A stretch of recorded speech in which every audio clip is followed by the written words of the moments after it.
Hello everyone and welcome to this webinar. Thank you for joining us today, wherever you might be. I'm Sebastian, part of the marketing team. We are today joined by Kevin Holland. He is going to today discuss the skills you need to operate in multi-vendor IT environments. Please place all your questions toward the end and we will try to answer as many as we can. If you have any technical issues, my only recommendation is to exit and rejoin because that solves most of the issues. So without further delay, Kevin, the floor is yours. Thank you. Let me just make you the presenter.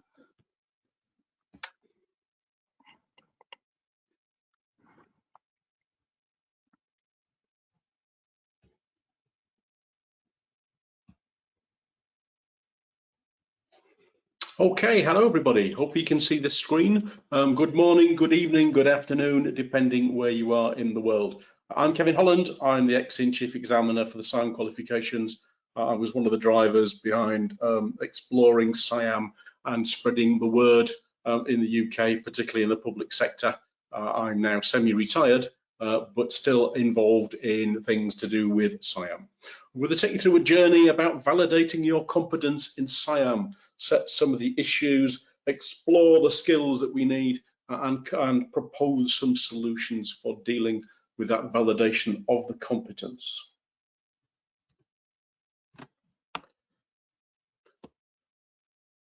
So let's look at the background.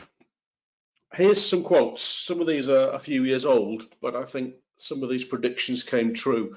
SIAM is here to stay. 10 years ago, it was a niche solution, and people saying, "Why do we need SIAM? We've got ITIL, we've got service management. Why do we need SIAM?"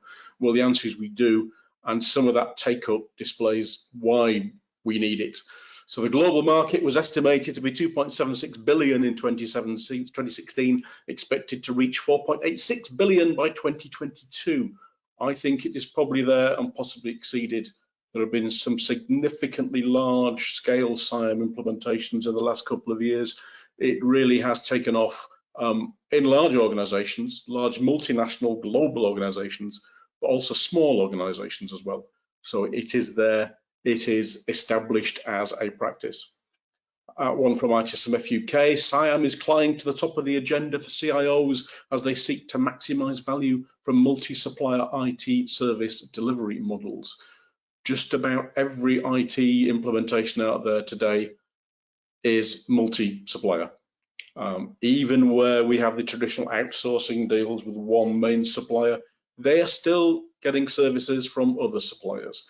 Think of your telephony, think of your mobile phone, think of who provides all those apps. It's multi-supplier, it's multi-vendor. And one from Deloitte, companies seek innovation from outsourcing agreements. Many are unsure how to define, motivate, and track them.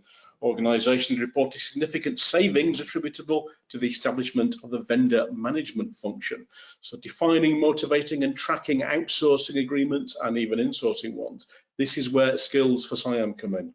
So the first hint of what we're talking about with skills for SIAM. So what are the challenges today? Let's start with complex supply chains. Just about all of you will be using an awful lot of different vendors, an awful lot of different suppliers, providers, let's use the SIAM terminology, to give you your IT. You will probably have some internal IT capability. They are providing part of that. You're probably using some cloud services. Again, go back 10 years, using cloud storage and cloud processing was still pretty new. Today, using AWS and using other types of platforms, it's mainstream. It's out there. Cloud storage, even if it's just Dropbox for files, we're all using it. So we have a large number of suppliers, providers, who we just buy commodity services from. But then we have niche providers. We'll have local niche providers. We'll have global niche providers as well, network providers. Multi-provider systems are there, but increasingly complex as you add more and more apps and more providers. One big challenge has always been acquiring SIAM skills. That's whether you're acting in the service integrator layer or the service provider layer. The world has changed. The IT world has changed. The SIAM methodology is there. So the techniques of working in that way, how do you get those skills? And I'm going to go on to what the characteristics of those skills are. But how do you get them? You don't wake up and get them overnight. You need to acquire them. And not just acquire them, but practice them and be good at them. And all that leads into competing in a vibrant SIAM marketplace. The number of deals out there are increasing. So there are people providing service integration skills, either consultancy skills to help implementation, design skills to help design of the SIAM ecosystem, to be a service integrator, but also from the service providers who aren't service integrators. They are expected to be able to operate in that SIAM marketplace. And if on the tender that goes out, it says, have you experience in operating in SIAM? Maybe. Have you got skills in operating in a SIAM marketplace? The answer is no, then you may not be able to compete as an organization in that marketplace. So it's becoming one of the must-haves for every organization in IT to understand SIAM and understand where you fit in that ecosystem and what skills you have to be able to offer solutions in that space.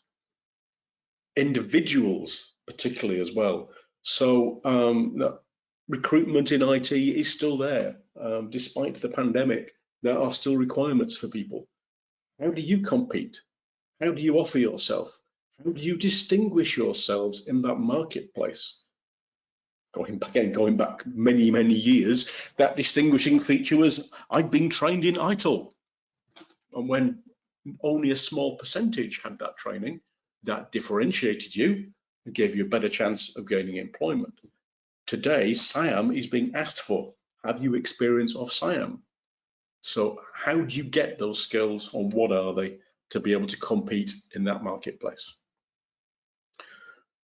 Scopism are a leading consultancy around SIAM. Scopism helped fostered and coordinated the writing of the bodies of knowledge, the SIAM Foundation body of knowledge and a professional body of knowledge, which I was proud to be part of creating as well. And for the last few years, they've done a global SIAM survey. Started small and getting quite large. So I've pulled out some of the key findings from the latest survey, the 2020 survey. I do encourage you to go and look at the survey. It's free for download on the Scopism website, as indeed are the bodies of knowledge for SIAM as well, all free to download. The first one there, 85% of people who are planning to go to a SIAM model are planning to use internal or hybrid service integrator structures. Just remind you, internal service integrator is where you do all the service integrator activities yourself. A hybrid is where you partner with somebody, you partner with a skilled organization, and you share that particular role. I was both pleasantly surprised and pleased at that. In the early days of SIAM, everyone just thought it was a new way of outsourcing. And it must be scary and hard to do. So we better pay somebody lots and lots of money to be our service integrator. 85% are planning to do it themselves completely or themselves with help. But if they're going to do that, where are they going to get the skills from? Because the second astounding figure here was 64% people who are planning to implement SIAM as yet have had no SIAM training.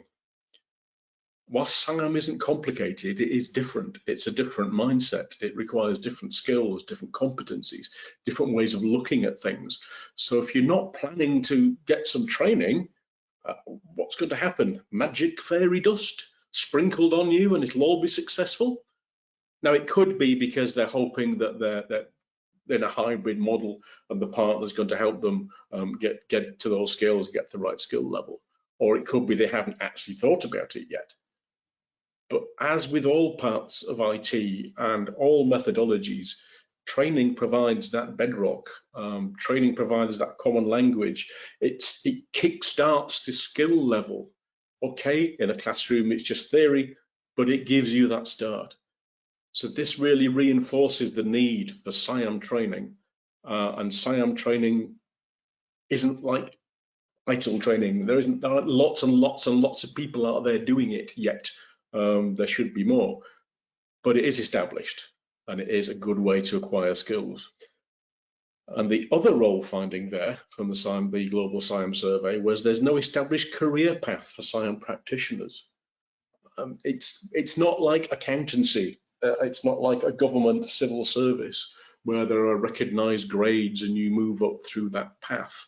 It's sort of mirroring service management in some ways, where even service management, there isn't really a career path. You may specialize in one branch of it and then become a service manager.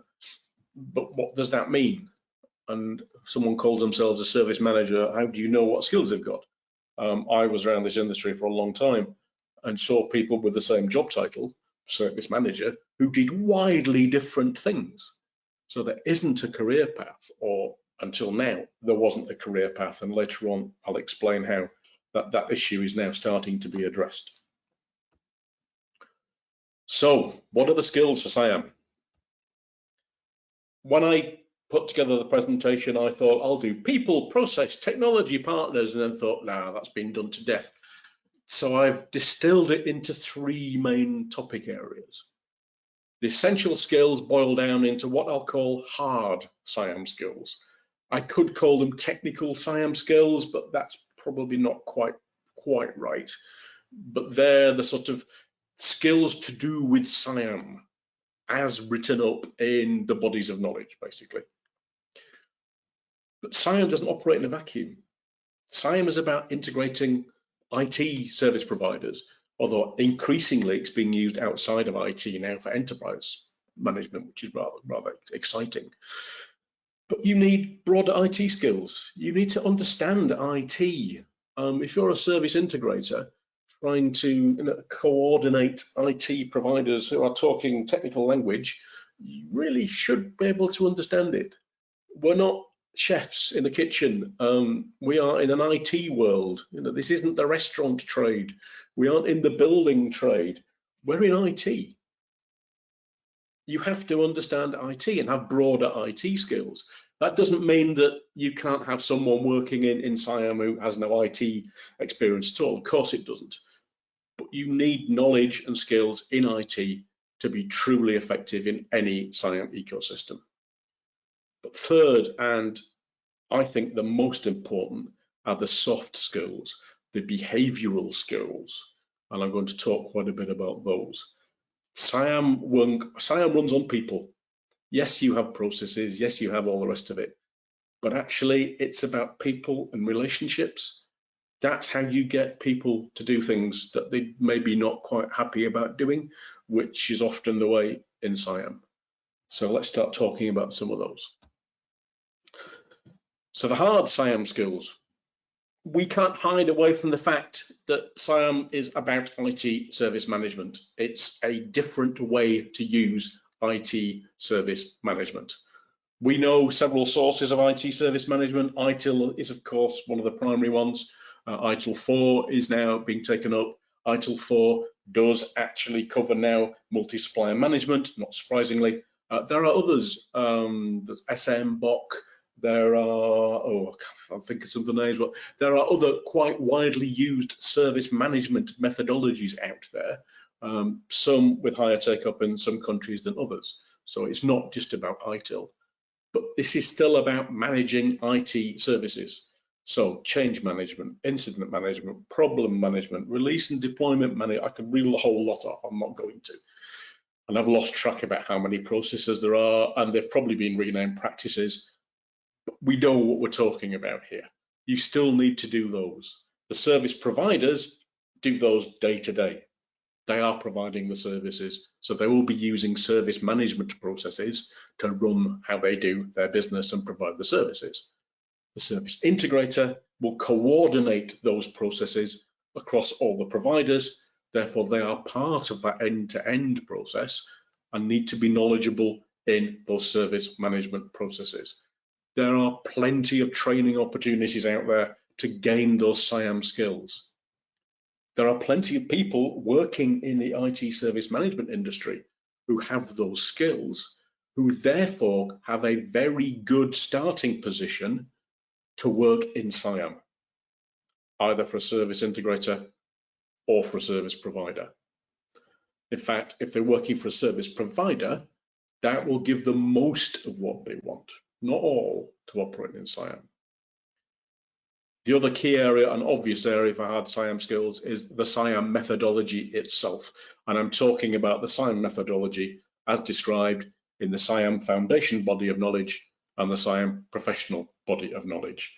Before that, there were white papers. I published 2 for Axelos a long time ago now, which are still valid. Other white papers, Michelle Major, I forgot the surname now.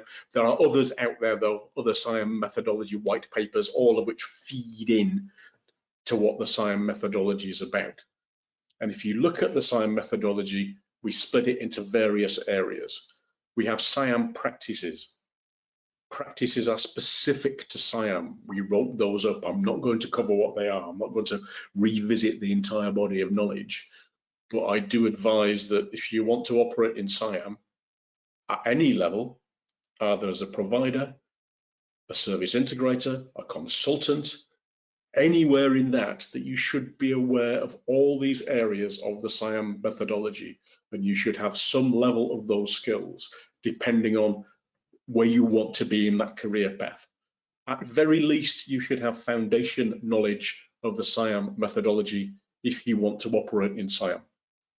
That gives consistent terminology, consistent understanding across all the supply chain.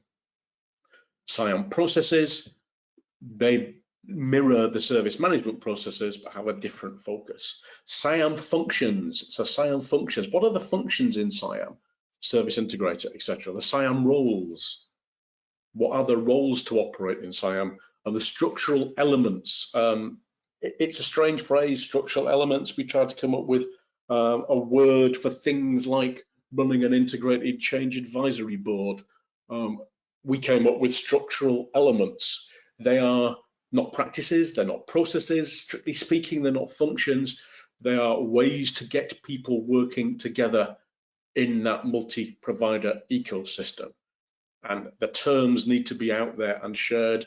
So the skills for hard SIAM skills, learning those, this is what I'm talking about here. So the process service management related skills, the practice skills to use to get to SIAM skills. But also in SIAM, again, you're not operating in a vacuum. You really need broader IT skills. Now, this depends at what level the staff are operating at. Clearly, someone that's working in the change management function probably needs a good understanding of the technologies. Someone working in release management could help as well. If you work in security, the security part of SIAM, then security could be quite useful to have some skills in that. Now, these skills, some of these have been around for a long time. Traditional IT skills, network, I could have put network on there, that's on there. But security is an emerging branch of IT for obvious reasons. The number of cyber attacks is exponentially growing every year. The number of vulnerabilities is increasing. Security should be the top of everybody's agenda in IT today. I've seen predictions that the next war will probably be a cyber war. And we've seen evidence of that recently in the US with the pipelines being stopped. That is an attack. Security awareness for IT is absolutely critical, I'd say, for everybody operating in SIAM. Cloud. Cloud is there, cloud is mainstream. Everybody uses cloud services. We're using cloud services today as part of this presentation. You have to understand what cloud is, what it isn't, what the characteristics are, what the supply models are for cloud, pay as you go, what the implications are for a cloud provider that doesn't perform. What can you do? If Amazon failed to supply you with their service, you'll get some compensation, a fixed amount. They won't fully compensate you. And how do you get hold of Amazon if the server's down? Maybe you can, maybe you can't. But how does cloud operate? People need to absolute full understanding of cloud and how that works to operate in SIAM. I'll pull the next two together, Agile and DevOps. The world of software development has changed radically. Working in Agile ways and all that means is now the de facto way to deliver software. unless you have an understanding of how that development environment works, and it could be fixed cycles with Scrum, it could be on demand as in Kanban, but unless you understand the terminology and how it works, how on earth can you integrate into your SIAM model providers of those types of services, development and support services? You have to understand it. It's no use saying, I want this released now. Well, I'm sorry, we're in the middle of a sprint. You have to understand it. DevOps, equally emerging. DevOps, that merger of development and operations.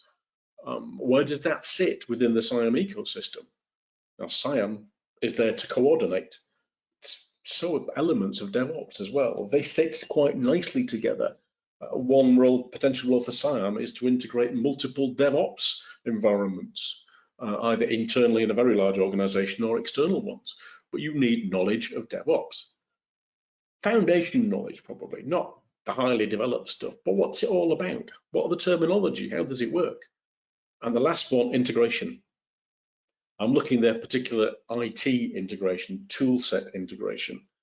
There are various hubs out there now that can integrate tool sets together. Integration, technical integration helps the process integration. Without doing technical integration between different systems, different tool sets for the service providers, it is very challenging indeed to integrate the processes. So to operate in SIAM, you really need skills in integration again. Low-level skills potentially, but at least a good, strong understanding of capabilities. So, soft skills. These are absolutely critical to effective SIAM. People, relationships, and culture make SIAM work. The early days of SIAM was very much outsourcing, and the culture was not that conducive. I know of a very large UK government organisation who did not trust their outsourced service integrator. They would check everything that they did. It's sort of understandable, because when you used to do all this yourself and then it's given to an outsourcer, the people who are left in the retained organisation think, "Whoa, I want to see every single change. I don't know if you're doing this right." An organisation I worked for wanted to see every change from every provider when we first set up the national IT system for the NHS in England. So in the early days, we wanted to see every change from every provider, because that's how we'd operated. We'd been change managers before and they had their cabs, but we wanted to see everything. And we were running cabs every day. We ended up running cabs every day that lasted all day. And then we woke up and went, whoa, hang on, what are we doing? Let's trust the service providers. Let's give them some rules to operate under. So what categories of change do we want to know about? What categories of change do we want to review and approve? But let's trust the providers. That culture has to be created. But to get to that culture, you need lots of soft skills. SIAM is about people. I was working again on a big national project, and if something was going rather not very well in one of the providers or the large providers, their boss would phone up our boss and say, "We're having a bit of a problem here." And our boss would go, "Oh, can we help?" Now, we were the integrator, they were the provider. That's a healthy relationship.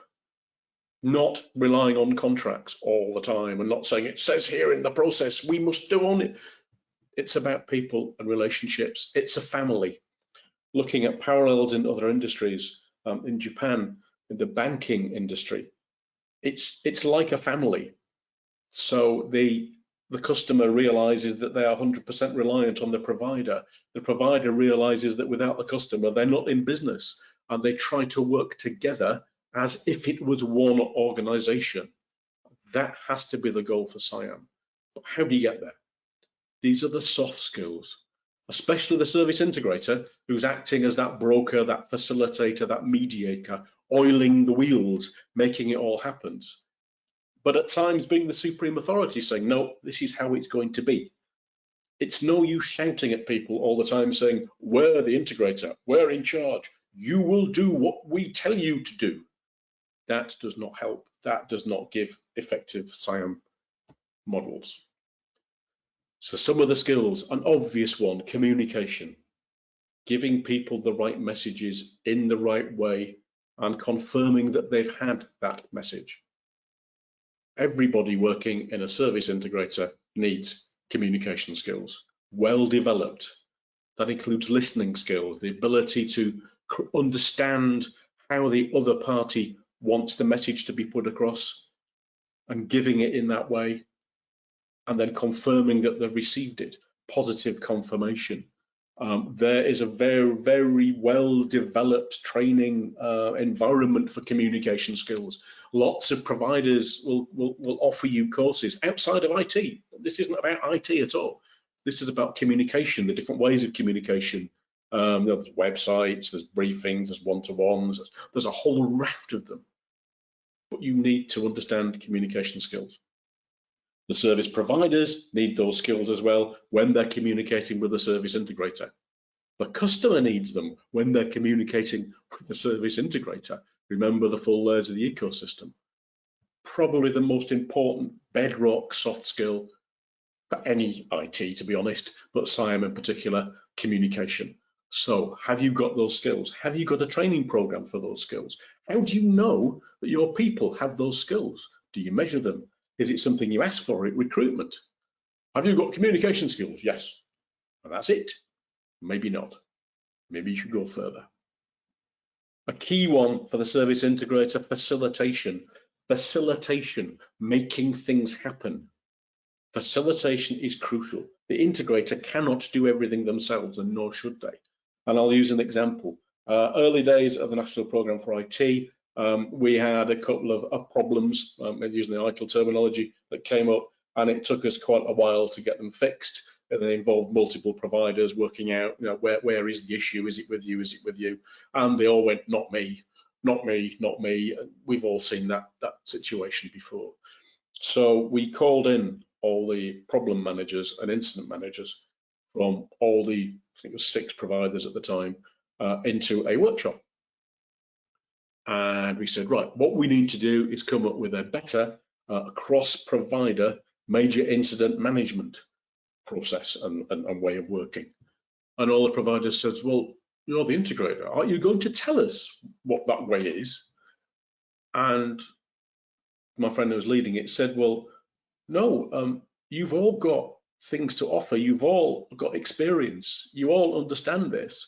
We need to work together to create a model that works for all of us. And that's when we realized as a very early service integrator that facilitation is crucial to being a service integrator. Facilitating workshops, facilitating meetings. This is where the structural elements part of the SIAM come in. Facilitate solutions. Sometimes you have to do it all yourself, get that, but a lot of the time it's facilitation. And all of this requires negotiation. Everybody has their own desires and wants. You can't always get everything that you want. So negotiation here is trying to persuade people. So persuasion and negotiation. Persuade people to change their viewpoint, to do something different. And once again, there are courses out there for negotiation skills, nothing to do with IT. These are service integration skills. The service integrator needs to be able to negotiate. And I'd argue that some of the positions in service providers also need negotiation skills as well, because they are part of an ecosystem and they will want to make sure that they can preserve what they need to do. Sometimes negotiations don't go well. Sometimes things don't go right at all and you get conflicts. Conflict resolution skills. I went on a rank Xerox customer satisfaction skills course 30 years ago, which has carried with me all the way through my entire career. I didn't have those skills to start with. I learned what they were on a course and then understood them and learned how to apply them. How do you deal with conflict? It's about understanding the other person's point of view, making sure you reflect back to show that you understand their point of view, taking the heat out of situations. Conflict resolution, again, integrator, absolutely crucial.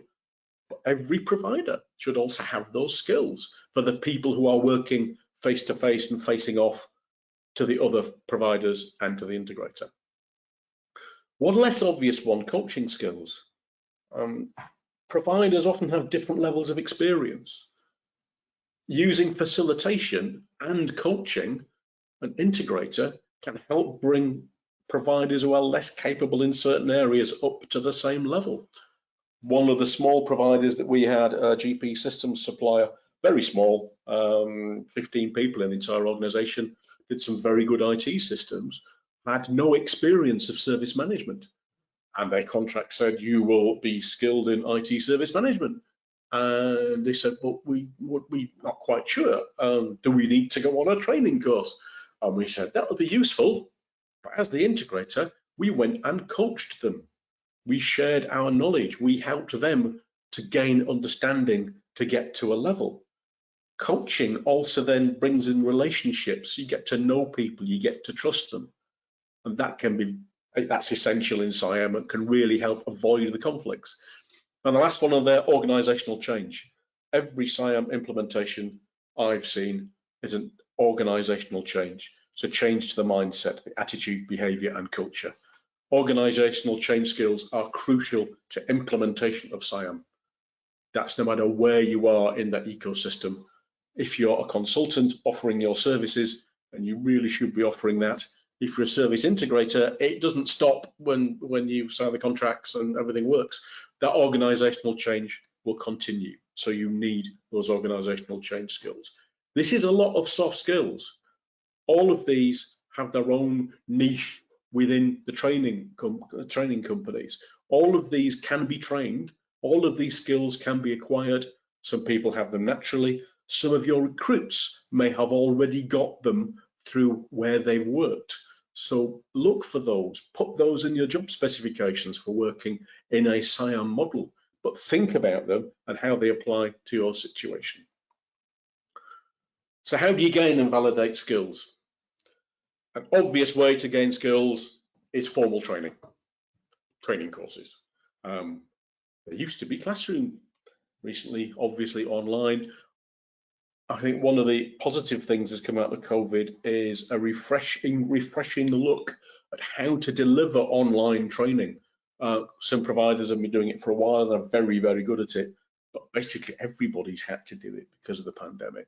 Online can be very effective. It may not have some of the interactions that Classroom has, but it's still part of formal training. And by formal training, I mean a training course, effectively. It may be you sit down for 3 days and in 3 days you've done all the training, or it may be distance learning where you learn at your own pace. It's still formal training. That is a very, very good way to acquire any of these skills. That's whether they're the hard skills, the general IT skills, the softer skills. So formal training requires investment, requires money, requires time. It requires commitment from the individual. I could probably do a whole presentation about how to actually get effective training, but I'll talk around a bit of it now. People have various reasons why they want to be trained. You would hope that it's quite altruistic and they want to be trained so they can do their job better. That is a good driver for some people. Some just want the formal training to get the qualification, to put on their CV, to make them more valuable in the marketplace. And let's not diss that. That's a fact. It makes you more valuable in the marketplace. It can make your organization more saleable. If you've got, I remember service management days, companies that we were looking to use that said, well, 70% of our people are trained to ITIL foundation level. That's a key differentiator.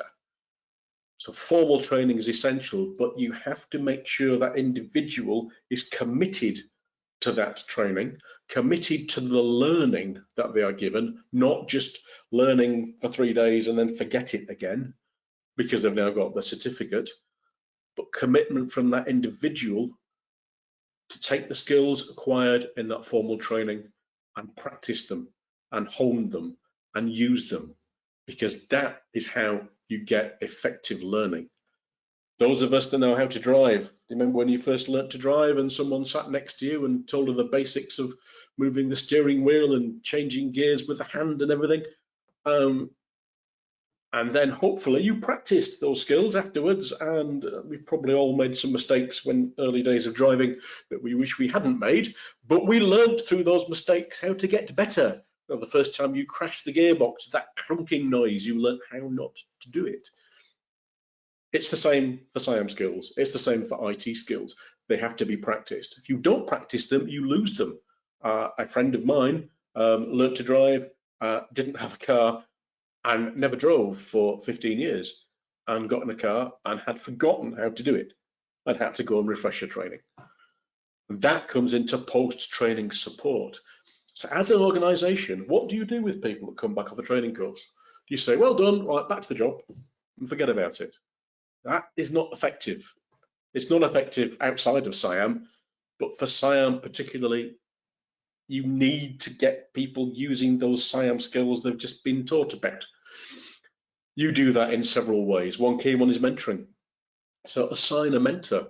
So everyone comes off a training course, has someone that they can look up to, someone that they can refer to, someone that will help them through that development by meeting with them, asking them, how are you doing with such and such? What have you learnt? Have you been able to practice those particular skills? Do you need further help to practice them and develop them? So as an organization, do you move people around the organization in different roles, different parts of the service integrator, different parts of the service management and the service provider to gain experience of operating in different parts of the SIAM ecosystem? In a really mature SIAM ecosystem, you could actually have people being borrowed on secondment from the providers into the integrator and vice versa. We did that in the NHS National Programme. We shared staff across there, and it did several things. It really opened your eyes to the challenges of the other part of the ecosystem, but it also built strong lifelong relationships with individuals because SIAM relies on people.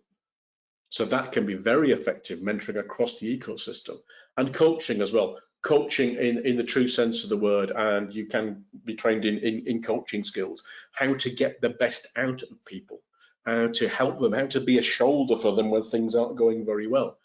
And good organizations today with strong HR models use mentoring and coaching as part of their way that they operate and the way that they develop people, which leads into personal development planning, personal development reviews. Training should be part of any personal development plan. How well that training is being exercised should also be part of that personal development plan. Do you verify that individuals have demonstrated the skills that they have acquired through training? That should be in that plan. Formal reviews, informal reviews. I've seen a system where we separated out traditional models. Traditional model is line management do the reviews, line management do the task management as well. A very effective model that's emerged is career managers. So your career manager works in the same discipline as you. They are responsible for ensuring the individual's personal development, whereas line managers do the task management, and there's a relationship between the two. But if you're an integrator, if you're a provider, how are you doing this for your SIAM skills that you are taught? They have to be there. They have to be part of that planning. They have to be part of those reviews. You assess their effectiveness and see if further training is required. Validation is obviously key here. I mentioned people that want the certificate. That's natural. I got plenty over my years, and yeah, they enrich my CV. Certification independently certifies knowledge of the subject at a point in time when they took the exam, but you have the independent certification. So if you've got a ITIL version 3 release management, validates that at that point in time you had that knowledge. Very powerful. So it gives a demonstrable proof of knowledge, and a key thing here, it's globally recognized. Some of the softer skills training from small organizations are unlikely to be globally recognized, but we know the big brands, ITIL, SIAM, they're out there, they are global. So if you've got that certification, it's globally recognized. And just an illustration of that, This is the worldwide XIN SIAM certifications, 3,000 plus candidates in 38 plus countries. I'm very pleased with that. I think where we've been in not very many years in SIAM certification, to get that growth across that many countries is very good news. It's shown that SIAM certifications are accepted and increasingly accepted. But as we saw earlier, the number of organizations who aren't planning to do any SIAM training, that they still haven't grasped the issue that you really do need training in SIAM to be able to operate effectively in that. So what are the benefits? I've mentioned this already, but common terminology. If you haven't had the same training, how on earth can you talk the same language? This was true for ITIL when someone said problem. What does it mean? Well, we know what it means. In SIAM, what does it mean? When you say practice, when you say structural element, when you say service integrator, common terminology helps the ecosystem work because you're talking the same language. Having that certification as well in SIAM means it's easier to do the design, implementation, operation of effective models. All parts of that model understand the same thing in the same way. That is highly important and very powerful to get good, effective models. Certification gives you a competitive advantage as an organization providing services for SIAM, or as an individual. Certification gives you that personal sense of achievement and actually organizational sense of achievement as well. And it means you can attract and retain staff. If you, as a service integrator, have an established program of training people who haven't got that certification, and that's recognized, people will come to you because you are going to train them. And actually, people thought that once people get certification, they tend to leave. It's not a primary reason why people leave. There are other reasons why people leave organizations. You give good training and reward people with certification, you're more likely to retain them. A quick look at the XIN SIAM certification modules in case you're not clear of those. So we have an XIN SIAM program, 2 modules in there, the foundation module, which is based on the Scopism foundation body of knowledge, and the professional module, which is based on the SIAM professional body of knowledge. So foundation tests your knowledge, understanding, terminology and core principles. Professional goes deeper. It looks at more depth at the practices, and the professional examinations and training help you analyze those situations and further explore the concepts. So it's a layered approach, as you would expect. So actually, in some ways, we're forming a career path here, foundation and professional, as people go through their journey in SIAM, become more experienced and take on more senior roles. We have something new. We now have something to add to that, the XIN Service Integration Manager career path. And I'm sure that Sebastian will talk a little bit more about this when I've finished. So what is it? It's the highest level of SIAM certification. It's the capstone. It includes practical assignments to gain certification. Exam-based certification proves you've accumulated the knowledge. Professional can test that application a bit more, but for the top level certification, you really do need to show that people have really applied that learning in the real world. It's proper experience, they've demonstrated that capability. So practical assignments, and it validates the skills to step straight into a SIAM role, a particular service integrator role. If someone has qualified, certified to be an XIN Service Integration Manager, you have a little bit of surety now that they know what they're doing in service integration. And therefore that supports that SIAM career path as well, from foundation to professional to service integration manager. So if you're offering roles, if you're offering an offering to be a service integrator for people, wouldn't it be great if you could actually say, and by the way, we have 3 qualified XIN service integration managers, or all our people are qualified service integration managers. That'd be really good. But key here, reflecting on the wider skills that you need for IT, the service integration manager promotes knowledge in service management and cloud computing, reflecting that requirement for broader knowledge of IT. Cloud is there, cloud isn't going away. You really do need to have knowledge of that to operate in service integration. So what are the benefits? Obviously, it provides the recognition, the skills, and that knowledge to successfully implement and manage effective and seamless integration of services end to end. So if you've got Certified Service Integration Manager, you've learnt the theory, you've learnt how to apply it, and you're now recognized for having those skills. If you look at the other combination here, we got SIAM, Verism, and Cloud. It gives you that broader knowledge, that broader theoretical knowledge, that validation of that broader knowledge, and the application of the key topics for service integration, which can demonstrate your SIAM capabilities to your existing and potential customers. That's whether you're an individual or an organization. So this is really reinforcing that you are serious about service integration and you have the skills. In the same way that ITIL did through the various levels and the ITIL Master, I was a key contributor to the ITIL Master qualification, and we have several ITIL Masters out there in the world, including myself, who validated the application of their skills, not just the fact that they'd acquired the skills through the exam certifications. And here's a quick graphic that shows that. So the foundation level is cloud computing plus either SIAM Foundation or Verism Foundation, and then the SIAM Professional, and then the assessment of the practical knowledge to take you to the Service Integration Manager. Okay, that's the end of my presentation. So Sebastian, I think will take the questions, and Sebastian will relay them to me, and I will try and answer them. We can't answer any in the time available. I'm quite happy to do them offline, and then we can, actually we'll provide the answers to those questions. Sebastian, over to you. Yes, perfect. Thanks a lot, Karen, for your presentation.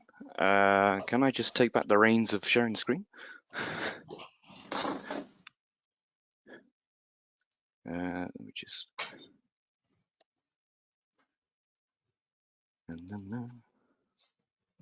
Yes, okay, share my screen. So yes, to further elaborate on what Kevin said, he's taught us quite a lot about the SIAM certification program. Let's go to the next slide, as we've all seen.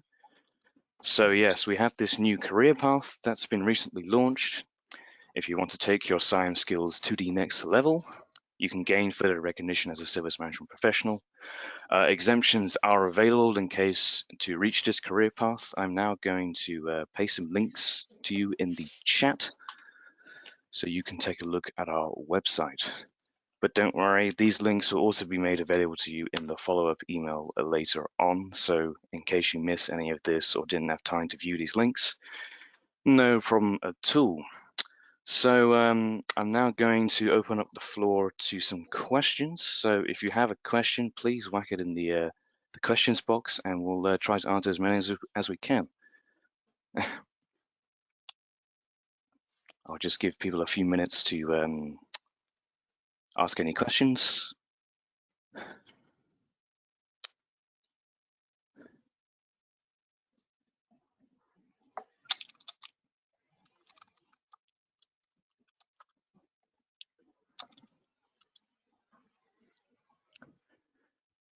Okay, just give people let's say up to 2 minutes, and we'll see.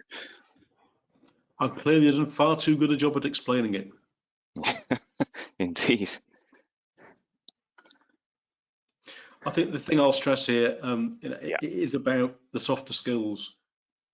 I was lucky in my career that I went through organisations that recognised the value of those soft skills just in working in IT, and I had the training and gained them. And I was glad that I did, because when I moved into service integration role, I had those skills. I'd learnt them and practiced them subconsciously. You use these skills subconsciously. They're just there. Well, when you come off the course, you don't. You go through, oh, what was the model for coaching? What was the acronym? Oh, yeah. And then the more you practice them, the more comfortable you become in using them. And actually, an individual, the more confident you become about going into situations. So soft skills training for service integration has to be there, as well as those hard skills training. Yeah, sounds good. Okay, we've got a few questions dropping in now, so I'm going to drop them in. I'm going to start, I guess I've already answered a few of them because they were certification related. So first, for Kostula, is there any Security Foundation basic training? So yes, there is. We have an Information Security Management Program. I've sent you the link there. The second question from Igor is, do you have a list of training organizations providing SIAM trainings? Yes, I'm just about to send you a link. I'll send it to all so people can see it. With this link, you can find a trainer. In case there is not one nearby, we have plenty of options for virtual e-learning. So in case there's nothing in person, which is probably preferable at the moment, you can always do the training and learning online. Let me just scroll through this list. Yeah. Okay, we have one question here from Rajesh saying, will there be any voucher for certification during this pandemic time as Oracle is offered?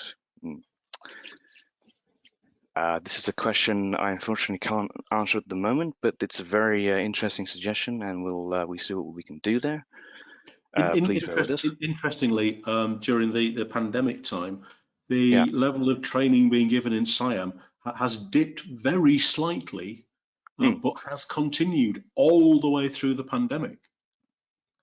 So people have readily, probably people that were already used to, their providers were already doing online training, but it is there and has continued all the way through. Yeah, it's interesting to hear. Yeah.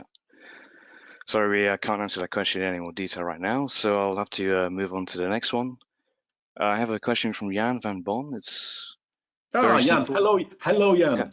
Yeah. It's very simply, what is a service? I'm not going to recount the ITIL definition of something that where you don't own the assets and everything, but actually, in terms of SIAM, I mean, and most of you should know this answer, but it can be an IT service. So a good example, GoToMeeting. So GoToMeeting is a service that we are using. Someone is providing that support for us doing something. It could be a hard IT service like providing you with document storage, Dropbox. It could be human being service, so a service desk providing you with the capability to phone someone up and get help and advice. So it's sort of whatever you make it, but it's something that is helping you to do your job. And typically a single service is provided by faced off by a single provider, even though they may use multiple parties underneath. Perfect. I hope that's a suitable answer to the question, Jan. Let's go on to the next one. How does Verisym fit into the SIAM framework? I'd turn that round the other way, that SIAM fits into the Verisym framework as one of the practices that you could put in, is it the mesh? I'm not Verisym trained, but that you put in the mesh, and the two complement each other very nicely. So Verisym is more a way, it's a broader way of organizing different practices together. SIAM is more the practice of integrating multi-providers into the overall ecosystem. Okay, perfect. Another question is, how do SIAM skills differ from traditional ITSM skills? It's a different focus. So SIAM skills aren't about how do you do change management. So SIAM skills are about how do you operate change management where you've got several different people from different organizations, just using that as one example. So how do you design an effective cross-provider ecosystem? What are the stages to implement SIAM? It's not implementing IT service management. It's not replacing IT service management either. It's a different focus, a different way of looking at it, and in fact builds on the traditional IT service management skills. But it's not the same. That's the key thing to understand. I'd recommend whoever is have a read of the foundation body of knowledge. It's not that long.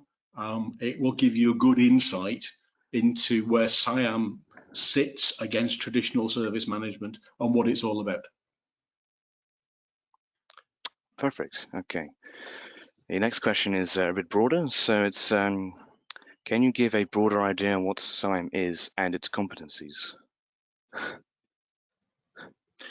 Probably not enough time to do that. Yeah. I'd recommend. I think again, I'd point that question at the foundation body of knowledge. SIAM, Service Integration Management, is a methodology to manage the provision of services. It's coordination, governance, assurance of multiple service providers. It's how do you get them all working together as if it was a single provider. So the competencies are, I think I've explained them at a pretty high level really, but it's about service management competencies and those softer skills competencies.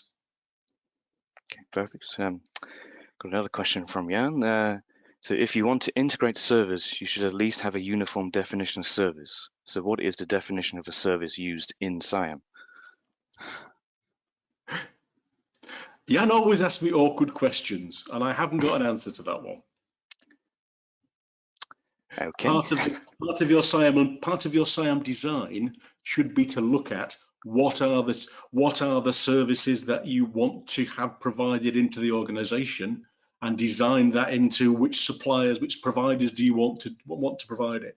There was a bad design in the UK government that just said you must have these towers, and I hate the word for what was it, hosting, app support, app design. That was dreadful. The real way to do this, and I think I did write a blog about it for Scopism, I think, is to look at what do you want? What do you need? Do you need a mobile phone support service? Great, fine. Do you want someone to do hosting of your applications? Great, there's one. So don't prejudge it. Look at in fact, there's a strong link back to IT architecture. So get your IT architects, who have to be part of the SIAM design anyway. What's your IT architecture? And then don't worry about whether you call it a service or a banana, to be honest. It's what's your IT systems? What do you want? Who's going to provide them? That's a terrible answer. And Jan and I, next time I see him, we'll probably debate this for several hours over several Genevas. And I actually agree with him. Unless you understand what it is you're trying to integrate, how can you integrate it? That's absolutely valid. But in the body of knowledge, we talk about during your design phase, understanding what is it that you want in terms of to support your business processes, but don't prejudge it. Do it as part of your design. Fantastic. Okay, we'll jump into, we just have a couple left.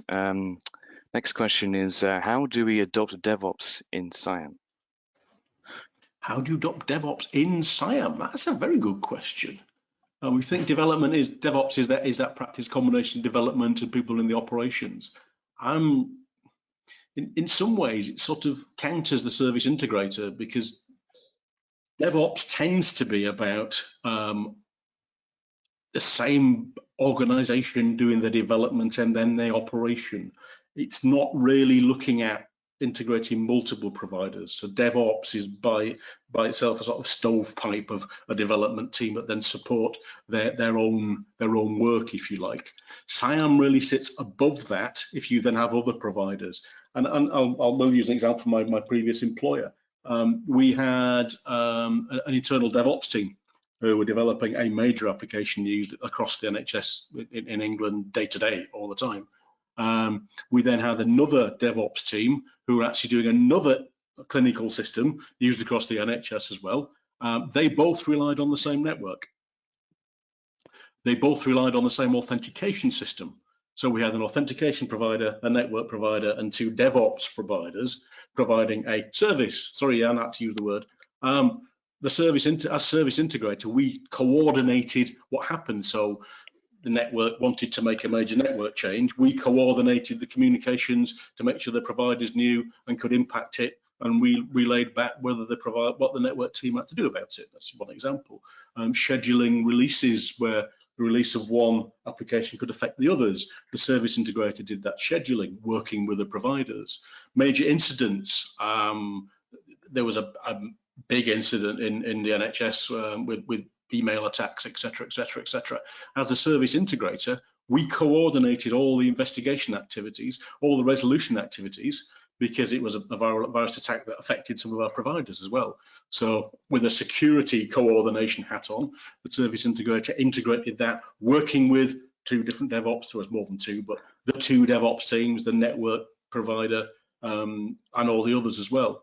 So that's the sort of relationship. So SIAM treats a DevOps unit as another provider of services.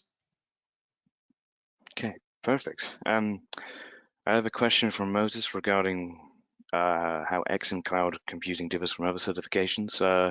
This is quite a detailed answer, but there are exemptions too, which you can see on the website. So we'll reach out to you individually and provide a bit more of a detailed explanation for you there. So I'll move on to the next one, which is Jan coming in again with another question. How is SIAM preventing the usual mess in terms of multiple drama triangles? He has included a web link, but unfortunately I can't open it inside the question box. Could you repeat the question, please? Didn't quite catch it. Yeah, sure. How is SIAM preventing the usual mess in terms of multiple drama triangles?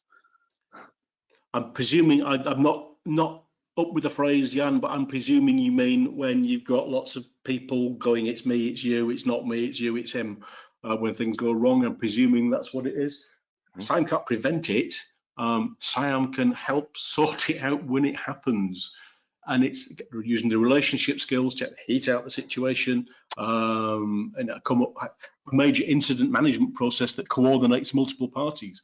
We designed it from scratch 15 years ago for the NHS National Programme and used that very successfully in some pretty nasty major incidents that affected multiple parties. You still get the drama queens. You always will. You can't stop that. SIAM is just, it's a central point of people who actually have the job of trying to sort this out, as opposed to nobody. The Wild West, where every provider's getting on with their stuff and they're all saying, it's not me, it's him, it's him. Well, who is it that tries to sort this out? That's what the service integrator is all about. That's what SIAM's all about. It's having that single point in the middle for that coordination, governance, assurance, etc., etc., etc., taking the pain away from the client, the customer. That's whether it's internal or not. So an internal service integrator acts in the same way as an external one. It's no different. It is seen to be the body that is responsible for that on behalf of the customer. Please do email me. Yeah, in fact, we're on Facebook, Jan, so message me on Facebook with your drama queen stuff. I would quite like a drama triangle. I would quite like to have a look at that. Perfect. Okay. We have two more questions, and I think we can come close to the end. So next we have, is it a good idea to have the prime service provider to be the service integrator, or is it advised the service integrator to be an independent entity? These are different models. The pros and cons of those models are explained in the bodies of knowledge. The prime service integrator, where it's one supplier or the integrator, is actually, from the SIAM survey, a very small percentage of what people have that were using SIAM already, and a very small percentage of what people are intending to do. It's not wrong, it's not right, it depends on the circumstances. Service integrator, an independent service integrator is often seen as an advantage because they're not favoring the supplier. But actually the anecdotal evidence is EDS don't exist anymore, do they? So I can mention EDS. In one particular contract where EDS were the service integrator and one of the service providers, that they actually, the people working in the service integration office of EDS actually were harder on their own people providers than they were on external service providers. That's anecdotal. The key thing there is that the service integrator has to be able to show that they are independent and act independently. So even if it's the same commercial company providing, I don't know, desktop support and a service integrator, there has to be Chinese walls. It has to act and to be seen to act to the other providers that it is independent. Otherwise, the trust is lost and things don't work as well as they should do. And I've seen that happen. Okay. And last but not least, we have how is SIAM different from Verisum? I think I've answered that one. SIAM is about the integration of multiple service providers. Verism, you probably help me out here, Sebastian, with this precise definition, but it's more a management mesh, a way of meshing different ways of working together in a structured way to provide value to the organization. So they do complement each other. There is actually in the body of knowledge, we updated it last year, I think. There is actually a section on that, free to download from the Scorpism website, don't need the money, that actually does explain how Verism and SIAM sit together. So that could be useful to read, I'll send out. Okay, perfect. We've had one more question about enrolling directly for examination. This again seems like quite a complex to answer now, so I will follow up with that after the webinar. And I think then that'll be all of the questions. So I hope we've answered your questions in the best of that we can. So to close off, I will thank Kevin for his time and being with us today. I will thank you all for attending, and I hope you found this session informative and engaging. Just so you know, we've talked about hard IT skills today, namely security and agile. As a matter of fact, we do have some upcoming webinars on those very topics. On the 26th, we have a webinar regarding the benefits and challenges of using agile in business. On the 1st of June, we have one regarding data protection and privacy. And then finally, on the 8th, we have a panel discussion about the history of agile. So do keep an eye out on our social media and your inbox for these webinars if you're interested. So that's all from us for today. I hope you have all a great rest of the week, and we hope to see you again soon. Thanks, everybody.